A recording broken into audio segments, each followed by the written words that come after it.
The unknown text wasn't Grant, because the photo was taken from inside her house. Across town, Kendrick's manager whispered, "Your name's on her wedding contract," and you never agreed. Then Sloane heard Grant behind her, soft and smiling. "Don't run. Cameras are already waiting." If you've ever loved someone the world didn't understand, like, subscribe, and stay, you're gonna feel this one. Comment "Love wins" if you're staying, because this couple is about to be tested. Kendrick Ajayi kept his hands in his jacket pockets as if he could hide the tremor there.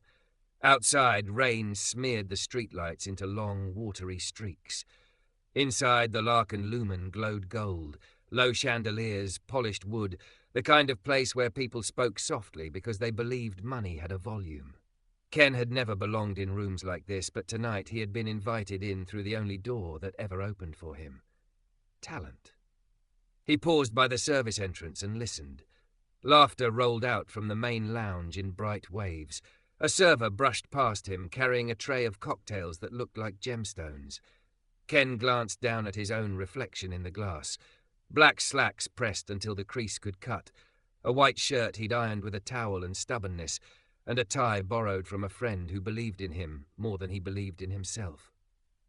"Ajayi?" a man called, sharp and impatient. Ken turned.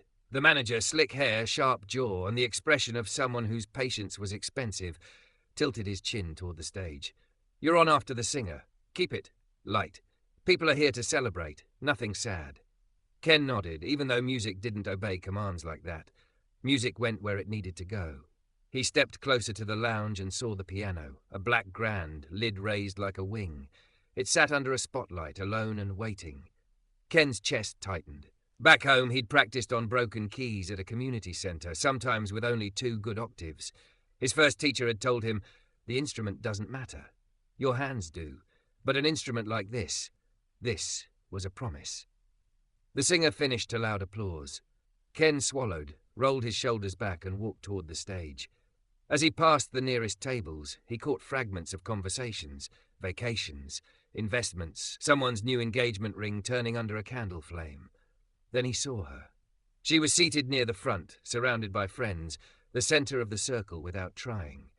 A thick, curvy, unmistakably stunning white woman in a fitted emerald dress that hugged her soft hourglass like it had been designed specifically to celebrate her body. Her hair, honey blonde and glossy, fell in waves over one shoulder.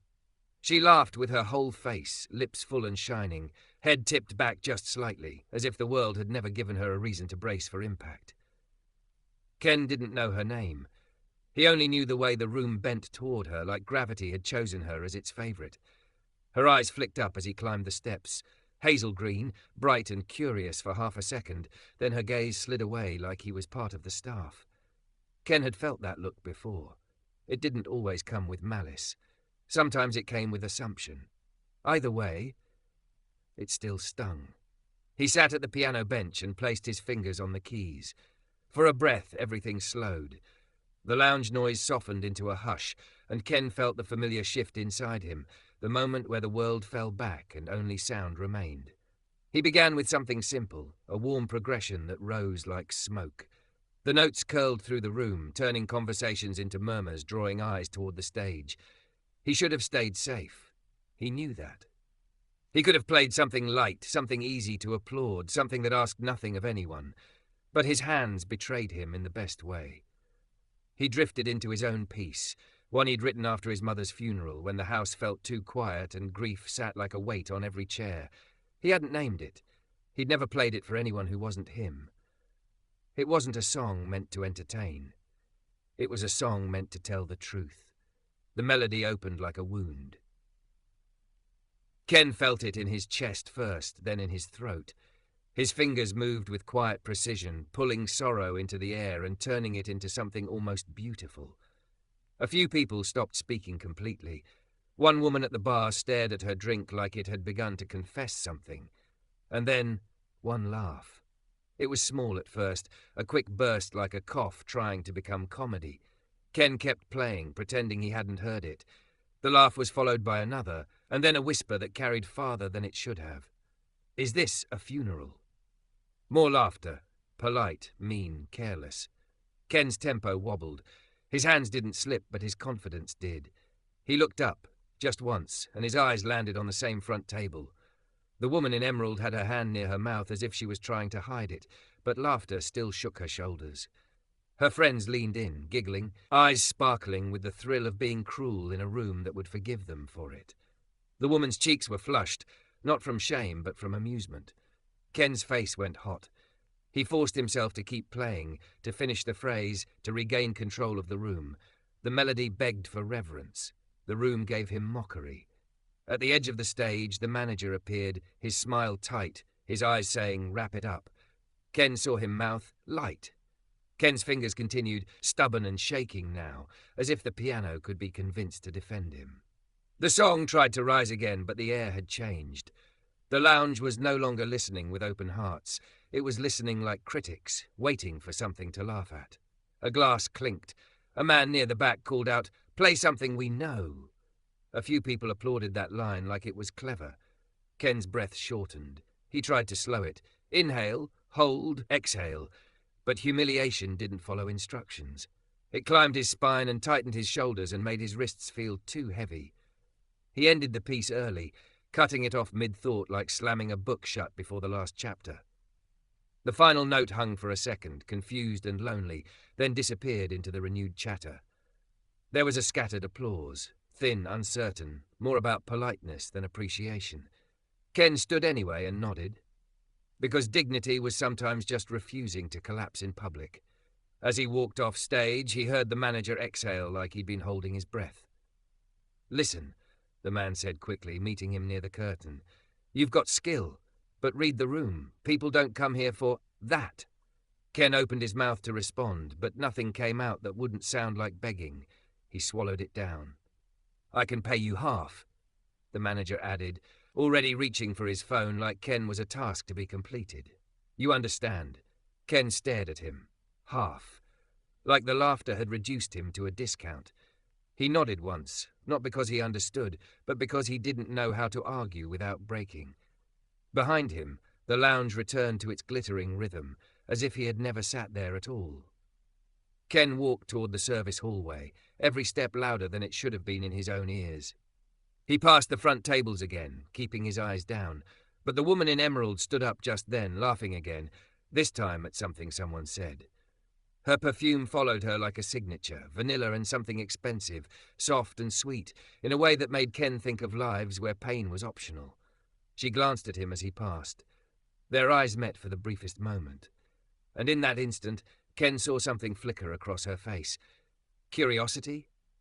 Discomfort? He couldn't tell. It was gone too fast, replaced by a careless smile as she turned back to her friends. Ken kept walking until the hallway swallowed him. In the kitchen, a dishwasher sprayed plates with hot water, steam rising like breath. A line cook looked up and offered Ken a small, sympathetic nod, the kind strangers give when they recognize the weight on your shoulders. Ken gripped the edge of a stainless steel counter and let the cold metal anchor him. He closed his eyes. The piano's keys still lived on his fingertips, phantom pressure and lost possibility. He thought of his mother's voice. "Don't let them shrink you, Kenny. Don't you ever let them make you small." His throat tightened. He didn't cry. Not there. Not yet. But something inside him hardened into a vow. One day he promised himself he would play on stages where laughter couldn't touch him. He would play in rooms where people listened, not because they were polite, but because the music demanded respect. He would be so undeniable that no one would ever again reduce his grief to a joke. Ken pushed away from the counter, straightened his borrowed tie and walked out into the rain. Behind him, the Larkin lumen glittered on, warm, bright, indifferent. And at the front table, the thick, curvy woman in emerald smiled like the night was made for her, never knowing that the man she laughed at was already becoming someone the world would one day beg to hear. Kendrick Ajayi tried not to hate himself for how fast the memory replayed. It wasn't the whole night that haunted him, just the exact moment the laughter hit. The way it had cut through his music like a knife through thread. The way his fingers had still been moving while something inside him quietly stepped back, like a man leaving his own body to avoid watching the humiliation happen. For weeks afterward, He couldn't sit at a piano without hearing it. So he stopped playing in public. He told himself it was temporary, just until his hands stopped shaking, just until his chest stopped tightening at the idea of a spotlight, just until he could breathe again without tasting that room's expensive air and cheap cruelty. But temporary stretched. He picked up extra shifts unloading trucks at a wholesale store off the highway. He worked nights, the kind of work that didn't ask you to be seen, only useful. His palms roughened. His shoulders ached, and every time a supervisor barked his name, Ken swallowed the old urge to shrink. At home, he slept in a studio apartment with a heater that clicked and lied. A thin wall separated him from a neighbor who argued on the phone at 2 a.m. like it was their job. Ken bought a used keyboard online, one with keys that clacked too loudly and a sustain pedal that sometimes stuck, but it was his. He set it on a folding table beside the window, where city light poured in like a restless thing. Some nights he sat there and stared at it the way you stare at someone you love but don't trust anymore. Other nights he played with the volume turned low, as if he could keep his dreams from waking the world. He didn't tell anyone about the Lark and Lumen. He didn't tell his uncle. He didn't tell his friends from the community centre. He carried it like a bruise under his shirt, tender, invisible, and easy to deny until someone bumped it. Then one afternoon, the community centre called. "Ken," Miss Etta Boone said, her voice warm but firm, "we got kids in here who think talent is a lottery. I need you to come show them it's not." "I can't," he said too quickly. Silence, then a gentle sigh. "Boy, you can. You just don't want to risk being laughed at again." The way she said it, again, made the bruise flare. Ken's throat tightened. "I don't."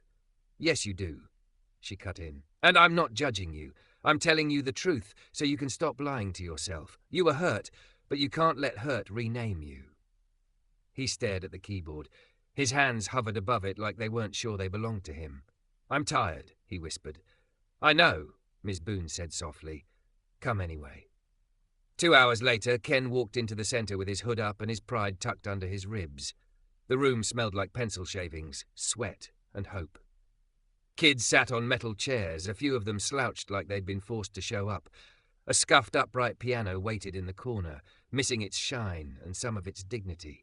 Ken approached it slowly, as if the instrument might accuse him. He sat. He placed his fingers on the keys. And for a second, just a second, his chest fought him. His breath came shallow. His mind tried to yank him back to that lounge, to the emerald dress, to the laughter. He closed his eyes and did what he'd learned to do when the world threatened to swallow him. Inhale, hold, exhale. Then he played. Not the funeral piece. Not yet. Something simpler. A melody that felt like a door opening. The room shifted. A boy in the back stopped tapping his foot. A girl near the front leaned forward, eyebrows pinched like she was trying to understand how sound could do that. When Ken finished, no one laughed. They were quiet in the way people get when they realize something is real. A kid raised his hand. "How you do that?" Ken swallowed the sting behind his eyes. "I practiced when nobody clapped," he said. "I practiced when I was mad. I practiced when I was embarrassed. I practiced when I didn't feel like myself." Another kid blurted, "You famous?" Ken let out a small, surprised laugh. "No." Miss Boone stood behind them, arms crossed, smiling like she'd just watched him choose life. Afterward, she pulled him aside. "There's a man coming next week," she said. "A pianist. Used to tour. Lost his hands to arthritis, but not his ear. He's starting a program, scholarships, masterclasses. I told him about you." Ken's stomach dropped. "Why would you do that?" "Because you're wasting," she said, simple as that. "And because the world doesn't get to steal your calling just because it embarrassed you once." The following week, Lionel Baptiste arrived wearing a wool coat and the kind of calm that looked expensive. He listened to Ken play without interrupting. No nodding, no praising, just listening like he was reading a language Ken didn't know he'd written. When Ken finished, Lionel stood, walked to the piano, and pressed one note, soft but absolute. "This," Lionel said, "is control." Then he pressed another note. A fraction of a second later, the timing so delicate it felt like breath. "And this," he said, "is courage." Ken's throat tightened again. "I don't have courage." Lionel's eyes didn't soften, but they weren't cruel. "You got laughed at and you still have hands. That's already more than many men survive." Ken stared down at his fingers. They didn't look like courage. They looked like work-worn tools. Lionel offered him a spot in the program, transportation covered, practice space, coaching, and, most terrifying of all, performance opportunities. Ken wanted to refuse. His fear was quick and persuasive, but Miss Boone's words held him. You can't let hurt rename you. So he said yes. The first performance was a small recital in a church basement. The audience was mostly elderly women with kind eyes and teenagers who'd been bribed with snacks. Ken's legs shook so hard he thought they might give out, but he sat anyway. He played. The notes came out clean. When he finished, the applause didn't sound like pity. It sounded like gratitude. Then came another performance. Then another. Lionel pushed him, not with insults, but with expectation. Do it again, he'd say. Do it cleaner. Do it truer. Months became years. Ken's hands healed in ways he hadn't known they were wounded. His name began to move, quiet at first, then louder. A clip of him playing in a subway station shot on someone's shaky phone went viral after a commuter posted, I stopped walking because his music felt like someone calling my name. People shared it, commented, cried in public. Ken watched the numbers climb and felt almost nothing at first, because fame wasn't what he wanted. What he wanted was to never be small again. By the time he played his first ticketed concert in a real hall, he had learned how to walk onto a stage without flinching. He had learned how to let the lights hit him and not interpret them as danger. And somewhere in another part of the city, the woman who had laughed at him, now older, still thick and undeniably beautiful, the softness of her curves sharpened by the weight of grown-up consequences, stood in front of her bathroom mirror, adjusting an engagement ring that didn't feel like joy. Her name was Sloane Kensington. She'd built her life the way people told her to, polished, successful, admired. But lately she'd been waking up with a tight chest and a strange kind of emptiness she couldn't dress up. Her fiancé, Grant Mercer, was handsome in a way that photographed well and loved her in a way that looked good on paper. Public kisses, curated dates, a future laid out like a brochure. But love wasn't supposed to feel like performance. Sloane scrolled her phone to distract herself from the quiet in her own head. A video loaded, a subway platform, a piano, a man in a dark coat, head bowed, fingers moving like prayer. The first notes hit her, and her breath caught, because she knew that melody. Not the exact song. Years had changed it, strengthened it, made it larger, but the feeling was the same. That ache, that truth. Her mouth went dry. The camera shifted, briefly catching the pianist's face, older now, sharper, confident. Sloane's fingers went cold around the phone. Oh my God, she whispered, the words tasting like guilt. That's him. And for the first time in years, Sloane Kensington didn't laugh. She sat down on the edge of her tub, engagement ring glinting under harsh light, and watched the video again, this time with tears in her eyes, because the music sounded like someone surviving. And she suddenly remembered what she had been that night at the Lark and Lumen. Not powerful, just careless. Her phone buzzed with a text from Grant. Finalize the wedding venue. You're going to love it. Biggest stage in the city. Sloane stared at the message, then back at the video, where Kendrick Ajayi's hands turned pain into something holy. Her throat tightened, and before she could talk herself out of it, she typed a name into her search bar. Kendrick Ajayi. When his upcoming concert date appeared, her heart beat like it was warning her. She bought a ticket with shaking fingers. Not because she deserved to hear him, but because she needed to finally face what she'd done and what his music had become without her approval. And in the dark of her bathroom, Sloane whispered the first honest thing she'd said to herself in a long time. I have to hear him live. Sloane Kensington almost turned around 3 times before she even reached her seat. The concert hall lobby was all marble and soft chandeliers, clean wealth, quiet perfume, coats handed off like burdens you didn't have to carry yourself. People moved in groups, laughing politely, the kind of laughter that never got too loud. Sloane felt like she was watching them through glass, like she didn't belong to her own life anymore. She smoothed her emerald wrap dress over her curves, habit more than vanity. The fabric hugged her thick, soft hourglass and made her look the way she was expected to look. Composed, desirable, unbothered. Her honey blonde waves fell perfectly over one shoulder. Her engagement ring flashed when she adjusted her clutch. She hated how easy it was to look fine. Inside, her heart was a fist. She found her seat near the front, too close to hide, too close to pretend she'd come for anyone else. The stage was bare except for the grand piano, lid raised like an open mouth. Sloane stared at it and swallowed. Years ago, she'd sat in another room with another piano and laughed because other people laughed first. She told herself it had been a moment, a slip, a social reflex. But guilt didn't care about excuses. Guilt remembered sound. The lights dimmed. A hush fell over the hall the way snow falls, soft, inevitable, covering everything. A figure walked out from the wing and the audience began to clap, not polite this time, but eager, reverent. Kendrick Ajayi stepped into the spotlight like he belonged there. Sloane's breath caught. He was taller than she remembered, or maybe the stage made him look larger. Broad shoulders under a dark suit jacket, simple and clean. His face was calmer now, sculpted by time, and something harder than time. Discipline. Pain turned into purpose. Close-cropped hair, a neat beard, eyes lowered like a man who didn't need to prove he was present. When he sat at the piano bench, he didn't rush. He adjusted his posture with care, like he respected the instrument and the silence around it. His hands hovered for a moment above the keys. Sloane's mind betrayed her, flashing the old scene. A smaller lounge, candlelight, clinking glasses, and his hands on the keys before the laughter came. She pressed her thumb into her palm beneath her clutch until it hurt, grounding, punishing, something.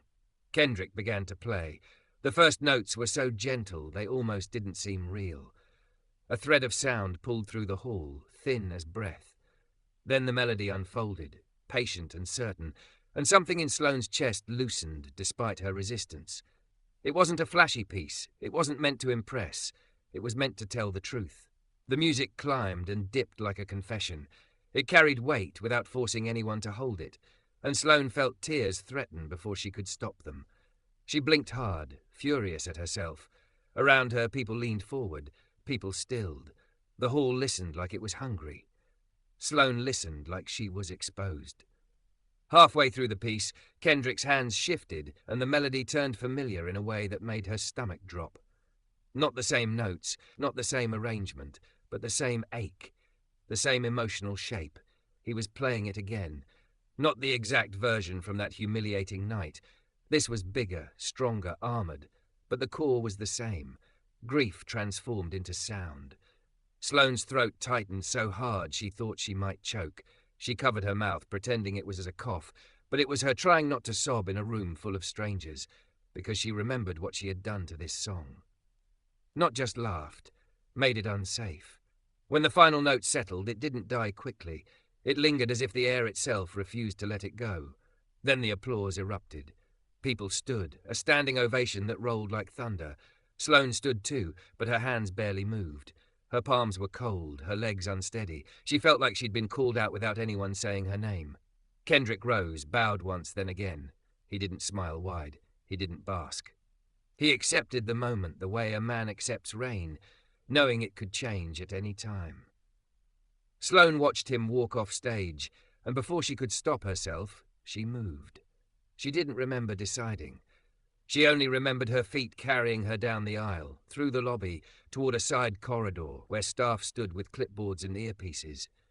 She slipped past with the confidence of a woman who was used to doors opening for her.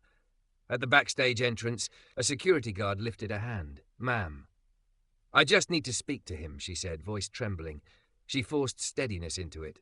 "Please." The guard hesitated, scanning her face like he was trying to place her. Behind him, the corridor was full of quiet motion, musicians packing cases, assistants murmuring. A woman with a headset glanced up, took in Sloane's expensive coat, the ring, the controlled desperation in her eyes.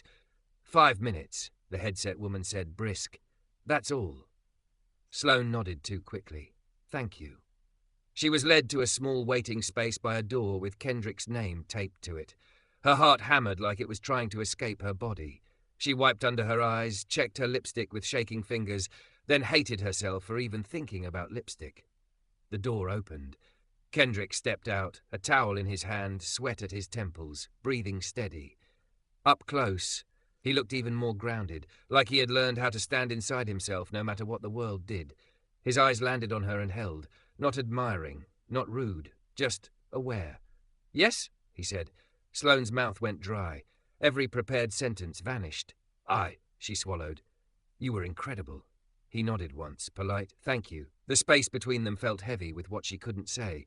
She forced it out anyway. You don't remember me. Kendrick's gaze didn't change, but something sharpened in it. I remember most rooms, he said quietly, and most people who made me feel small in them. Sloane flinched like he'd slapped her, because he hadn't. He'd done something worse. He'd told the truth calmly. I'm sorry, she blurted, too loud, too raw. I'm so sorry. I didn't understand what I was doing. I laughed because everyone was laughing, and I... Her voice broke. She pressed her fingers to her lips, trying to pull herself back together. That's not an excuse. I know that's not an excuse. Kendrick watched her the way he watched the piano, careful, like he wouldn't mishandle what was fragile even if it had once hurt him. He didn't soften for her, but he didn't punish her either. You came here to apologize, he said. Yes, she whispered, and to tell you that piece you played tonight. She shook her head, tears spilling now. It felt like someone survived something. It felt like you survived me. Kendrick's jaw tightened slightly, then relaxed. I survived because I decided to, he said, not because the world became kind. Sloane nodded, shame burning hot in her chest. I know. He studied her ring for half a second, then met her eyes again. Is that why you're here, he asked. Because you're guilty, or because you're unhappy? The question landed like a stone. Sloane froze.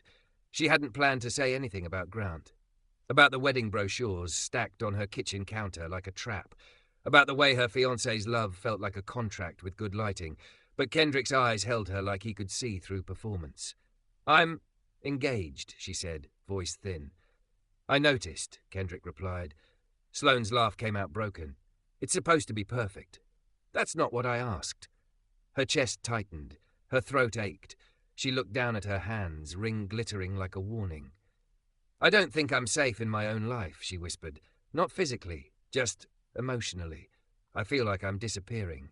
Kendrick didn't move closer. He didn't reach for her.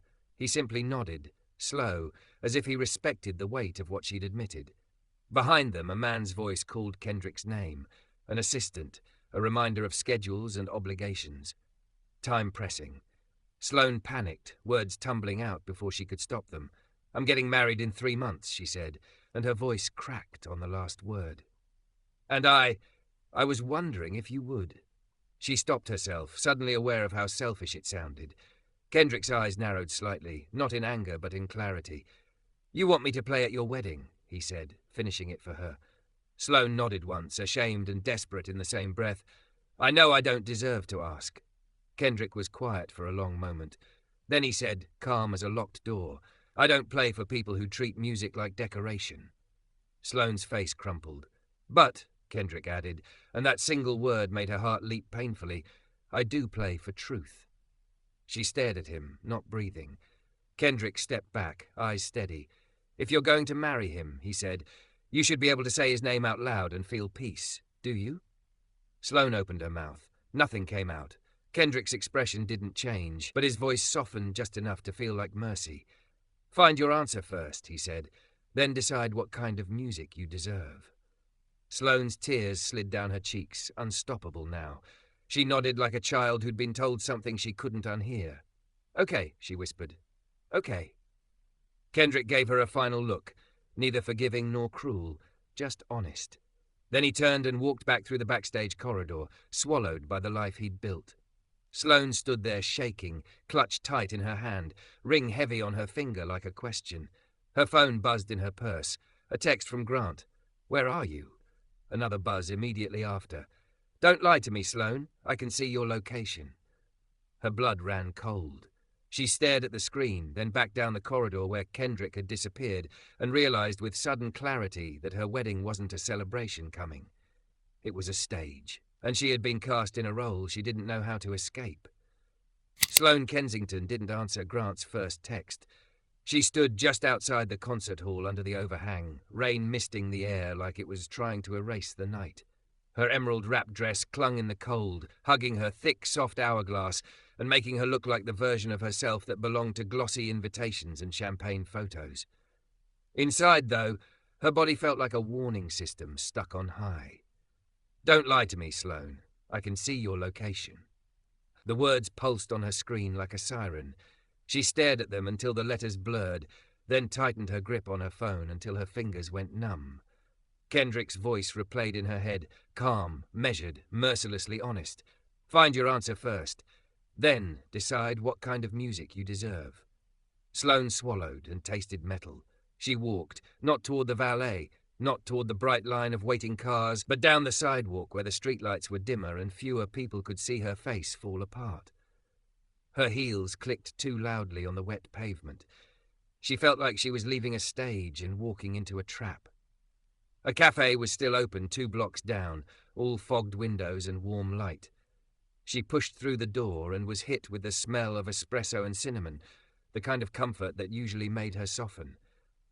Tonight it made her ache. She slid into a corner booth and stared at her phone again. "Where are you?" Another message followed. "You don't disappear on me." Her chest tightened. The old Sloane, the one who laughed because everyone else laughed, would have smoothed her hair, typed something sweet, and made it okay. She would have performed peace. But Kendrick's music had done something violent and holy inside her. It had reminded her what truth sounded like. She typed, deleted, typed again.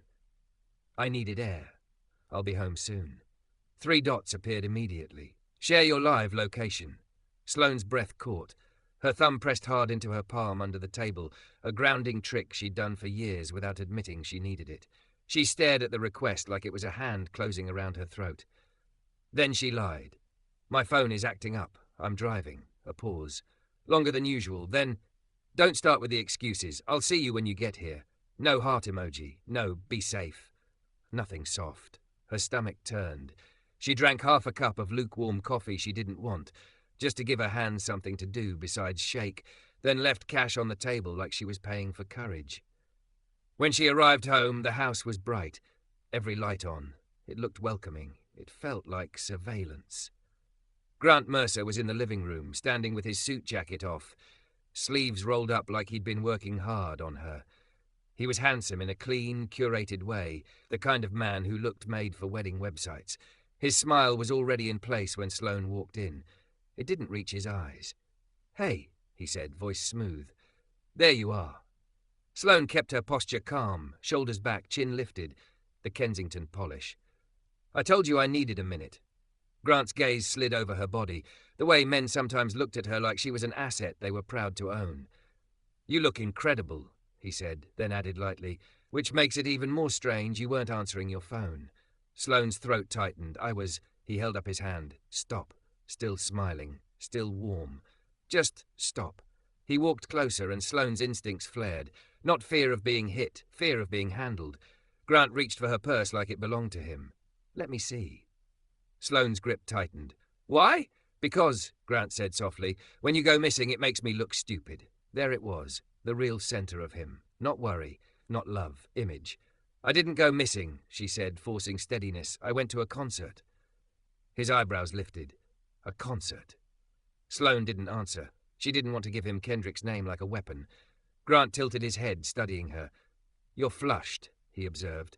"Was it inspiring?" Sloane felt her pulse jump. "Grant," he stepped closer until she could smell his cologne. Expensive, familiar, suffocating. Then he reached out and touched the side of her waist, not tender, not sexual, possessive, like he was reminding her where she lived. "We have meetings tomorrow," he said. "Venue, flowers, caterer, remember our life?" Sloane swallowed. "I remember." Grant's fingers tightened slightly, just enough to make a point. "Good, because disappearing is something unstable people do." The word unstable landed like a slap, dressed up in concern. Sloane pulled back, creating space. "Don't do that." Grant blinked, then smiled wider, as if she'd made a joke. "Do what, baby?" "That," she said. Her voice shook, but she kept going. "Calling me unstable when you're the one tracking me." Grant's smile didn't drop. It sharpened. "I track because I care," he said. "And because I've seen what your anxiety does. You spiral. You make impulsive choices. You get dramatic." Sloane's vision tunneled. She heard Kendrick's voice again, quiet and clean. "Is that why you're here? Because you're guilty? Or because you're unhappy?" She wasn't just unhappy. She was shrinking. Grant turned toward the dining table where wedding folders sat stacked like a business deal. He picked one up and flipped it open. "Speaking of choices," he said, casual. We need to lock in entertainment. Sloane's heart stuttered. We already talked about a band. Grant looked at her like she was adorable. Plans evolve. He slid a glossy brochure across the table. A luxury event company. On top was a printed name, Kendrick Ajayi. Sloane went cold. You. Her voice broke. How do you know that name? Grant shrugged. I have a team, Sloane. People send me things. Your little concert clip is already circulating. Investors love a story. He tapped the page.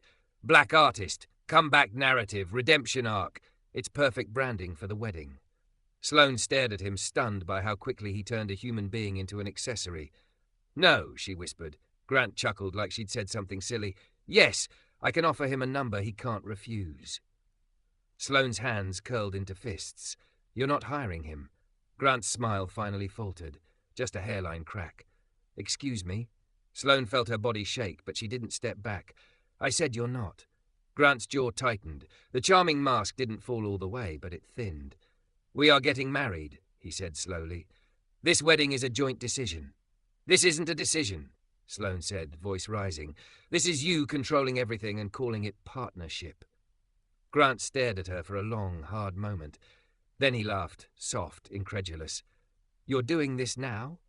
Over a pianist? It's not about the pianist, she snapped, then immediately regretted it because the truth surged up behind her ribs. It's about me. Grant's eyes narrowed.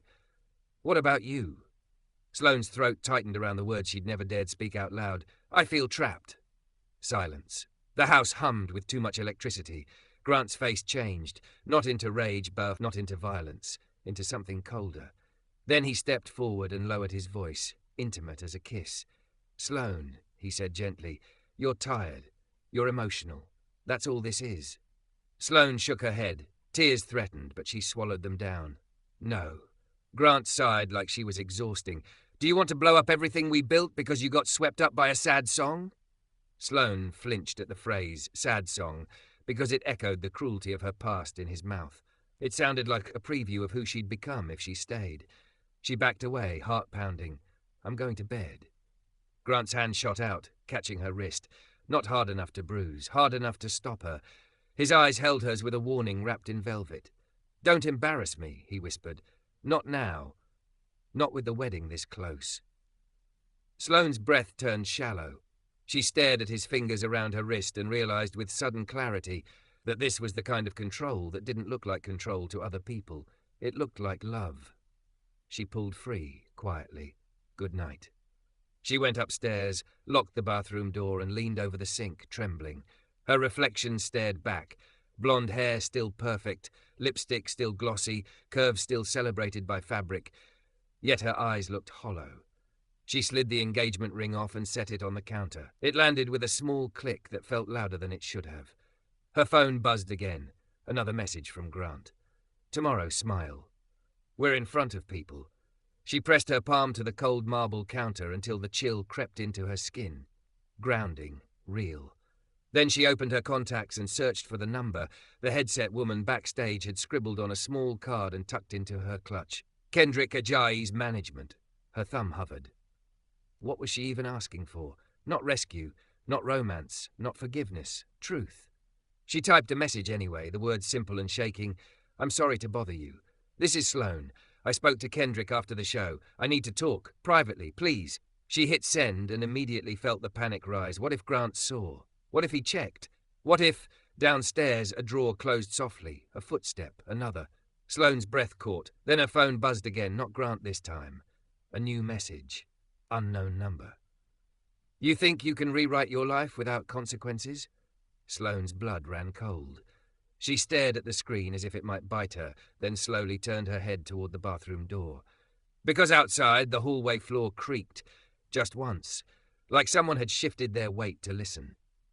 And Sloane realized she wasn't just trapped in a wedding plan. She was trapped in a man who believed her life belonged to him. Sloane didn't sleep. She sat on the bathroom floor with her back against the tub, knees pulled to her chest, phone clutched in both hands, like it was the only thing keeping her from floating apart. The engagement ring sat on the marble counter above her, catching the light every time she moved. Bright, hard, accusing. You think you can rewrite your life without consequences? The unknown number message stayed on her screen like a threat that didn't need punctuation. Down the hall, the house creaked again, slow, deliberate, followed by the soft click of Grant's footsteps on hardwood. He wasn't rushing. He didn't have to. This was his favorite kind of control, the kind that looked like calm. Sloane pressed her thumb into her palm until her skin stung. Breathe. In. Hold. Out. Her phone buzzed. Another message, this time from Kendrick's management. We can do a quick call tomorrow morning. Public place only. Are you safe tonight? Sloane stared at the words until her eyes burned. She typed back, not really. Then she hesitated, throat tight, and added, I don't think he'll hurt me. I just think he'll ruin me. She hit send, then wiped her face with the back of her hand like she could erase fear the way she erased mascara. The doorknob rattled once. Sloane? Grant's voice was gentle through the wood, the same tone he used in front of friends when he wanted everyone to think he was patient. Baby, open the door. Her chest tightened. I'm in the bath, she lied. A pause, the quiet stretched. Then, still soft. You're not. I can hear you breathing. Sloane's whole body went rigid. Her gaze flicked to the lock, to the space beneath the door, to the slice of light in the hallway. She heard the faint scrape of something, his phone maybe, then the low murmur of him speaking to someone on speaker. Yes, it's the upstairs bathroom. No, she won't answer. Give me 5. Her stomach turned cold. The unknown number. It wasn't a faceless stalker. It was him, his reach, his resources, his need to own the story. Sloane, Grant said again, voice closer now, we're not doing this. You don't punish me with silence. Punish, as if her boundaries were violence. Sloane's hands shook as she rose. She didn't open the door. She didn't argue. She did the one thing her life of polished survival had trained her to do well. She planned. She slipped her phone into her pocket, stood, and quietly opened the bathroom window. Cold air spilled in. Rain misted her face. Downstairs, Grant's voice continued, calm, confident, like he'd already decided the ending. Sloane swung one leg out onto the small ledge, then the other, heart battering her ribs. The drop to the backyard wasn't far, but it felt like jumping off a life she'd spent years arranging. She landed hard, boots slipping slightly on wet grass. Pain shot up her ankle. She bit down on a yelp. Then she ran. Not in a straight line. Not toward the front, where cameras might catch her. She cut through the dark toward the side gate, fingers fumbling with the latch. It stuck. Her breath came fast. In, hold, out. She forced it open, slipped through, and kept moving until the neighborhood gave way to brighter streets and the steady hum of other people's lives. She didn't stop until she found light and glass and open doors. A 24-hour diner with neon buzzing in the window and tired servers who didn't ask questions. She slid into a booth and finally let herself shake. Her phone buzzed again. Grant, get back here. Don't embarrass me. Another buzz, unknown number. Smile tomorrow, or we'll tell everyone what you really are. Sloane stared at the messages until her vision blurred. She wanted to throw up. She wanted to scream. Instead, she put her phone face down and pressed both palms on the table like she could anchor herself to something solid. A server approached. Middle-aged, eyes kind, voice neutral. Coffee? Yes, Sloane whispered, then corrected herself with a cracked little laugh that sounded nothing like joy. Please. The coffee arrived. The mug warmed her hands. It didn't warm her fear. She opened her phone again and did the hardest thing she'd done in years. She called someone outside the script Grant had written for her. Her older sister answered on the second ring, sleepy, alarmed. Sloane? What's wrong? The words came out in a rush. Tracking, threats, the grip on her wrist, the way unstable had become a leash, and then the quiet truth she'd been terrified to say out loud. I don't feel safe with him. Her sister didn't ask if Sloane was overreacting. She didn't tell her to calm down. She just said, steady and immediate, stay where you are. I'm coming. We'll get your things in daylight with someone there. You're not going back alone. Sloane covered her mouth, a sob slipping out anyway. I'm sorry. No, her sister said, voice hard with love. You're done apologizing. By morning, Sloane had a plan and witnesses. Her sister arrived with her husband and, at Sloane's insistence, a uniformed officer who treated her fear like it mattered. They walked into the house with daylight spilling through the windows, and Grant, perfectly composed in a white shirt, acted surprised, wounded, gracious. What is this? He asked, eyes flicking to the officer like he could charm authority. Sloane stood behind her sister, hand pressed to her own palm, grounding, breathing. "Don't shrink. It's me leaving," she said. Grant's smile twitched. "Because you had a mood last night?" Sloane pulled her phone out and opened the messages, screenshots with timestamps. The officer's face didn't change, but his eyes sharpened. Grant glanced once and laughed softly. "That's not what it looks like." Sloane's voice steadied, even as her legs trembled. "Everything with you is not what it looks like." She walked to the dining table, picked up the ring from her pocket, and set it down, gently, like laying a weapon aside. Grant's eyes followed it, and for the first time, the mask slipped. "You're making a mistake." Sloane looked at him and felt something inside her go quiet and clear. "No," she said. "I'm making a decision." Grant's jaw tightened. "You think you'll be happier without me?" Sloane exhaled slowly. "I think I'll be myself." His gaze cut, sharp and venomous beneath the polish. "You'll regret humiliating me." The officer stepped closer. "Sir." Sloane didn't flinch. "You humiliated me for years," she said, voice low. "I just finally stopped smiling through it." She packed what mattered, documents, clothes, her grandmother's necklace, the few things that felt like hers. She left the rest. Leaving wasn't supposed to look tidy.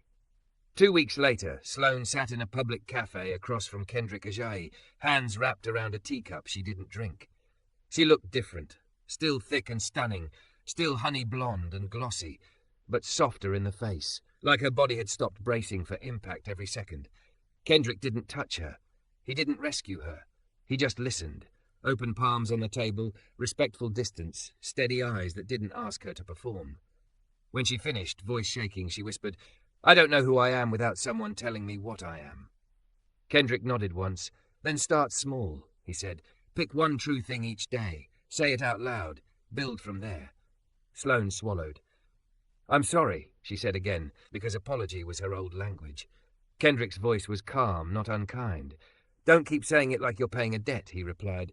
"Say it once. Then live different." So she did. She went to therapy. She moved into a smaller place that wasn't curated for guests. She stopped drinking wine just because it looked elegant. She started calling her sister when she felt herself shrinking. She learned to recognize the difference between love and control. She learned to breathe without permission. Kendrick's career soared. Albums, tours, late-night stages that didn't dare laugh at grief.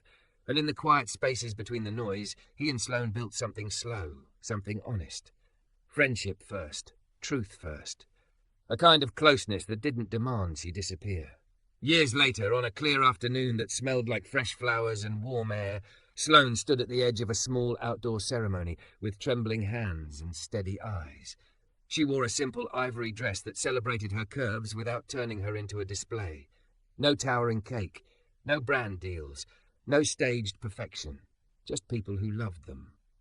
Kendrick stood beside a piano under a white arch, dressed in a dark suit, hands calm, face soft in a way the world rarely got to see. He glanced at her like he still couldn't believe she was real, not because she was beautiful, but because she was here, whole. Sloane stepped close enough for only him to hear. Her voice came out as a whisper, not trembling with shame this time, but trembling with joy she'd earned. "Can you play at our wedding?" she asked, eyes shining. Kendrick's mouth curved, small, genuine, like the first note of a song. "Only if you want to," he murmured. Sloane pressed her thumb into her palm one last time, not to survive, but to remember. "I do," she whispered. And when Kendrick's fingers touched the keys, the melody that poured into the air wasn't the sound of a man being laughed off a stage. It was the sound of two people choosing truth, out loud, finally unafraid of who might listen.